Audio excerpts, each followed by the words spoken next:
Alhamdulillah, wa salatu wa salam ala rasulillah. Continuons toujours avec les questions. La question suivante. La seconde question vient du frère Ahmadou Moussa Ilali du Cameroun.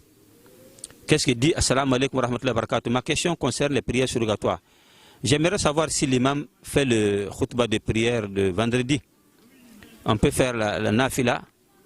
Et quand on appelle à la prière de maison, on peut toujours faire la nafila. Je vous remercie. Les phrases n'ont pas été bien concises, mais alors le fond est compris, Inch'Allah Ta'ala.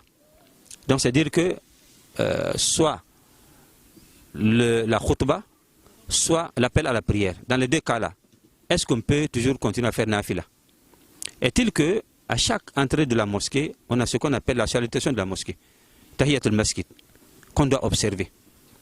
Alors ça c'est avant l'appel à la prière ou avant la khutbah. Ça c'est dans les moments ordinaires.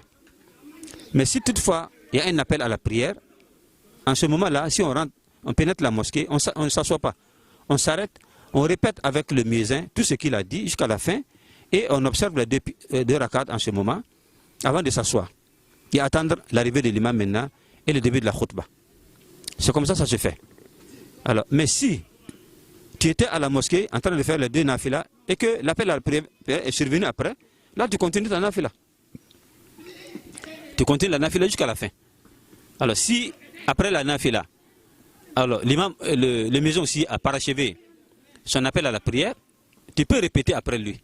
Répéter tout ce qu'il avait dit. Parce que dans la prière, tu ne peux pas dire comme lui. Donc tu laisses jusqu'à ce qu'il finisse. Et toi tu finis sur ton nafila et tu répètes et après lui tout ce qu'il avait dit. Voilà. Si c'est le cas de sermon, c'est la même chose. Si le sermon commence et que tu es dans la nafila, tu termines la nafila. Alors, si c'est en cours même de sermon que tu es rentré dans la mosquée, tu dois observer nécessairement deux rakats qui sont nafila avant de t'asseoir. Car il y a deux hadiths qui se contredisent ici. Un hadith où le prophète a vu quelqu'un enjamber les gens, il lui a dit de s'asseoir. Et un autre hadith où le prophète a coupé la khutbah pour demander à quelqu'un qui s'était assis, sans faire le deux nafila là, les as-tu fait? Il dit non. Il dit lève-toi faire la nafila. Donc il a coupé karma la khutbah pour appeler celui-ci à observer les deux nafila là. Donc nous appuyons ce côté-là. C'est dire que même si l'imam est en état de khutbah et que le fidèle rentre dans la mosquée, il doit impérativement, quand on dit nafila, ce n'est pas une obligation, mais il doit, alors, pour le respect de la sunna, observer les deux rakats avant de s'asseoir et écouter le reste maintenant de la khutbah. Qu'Allah nous assiste. Allah Allah wa Rasul Allah Allah Allah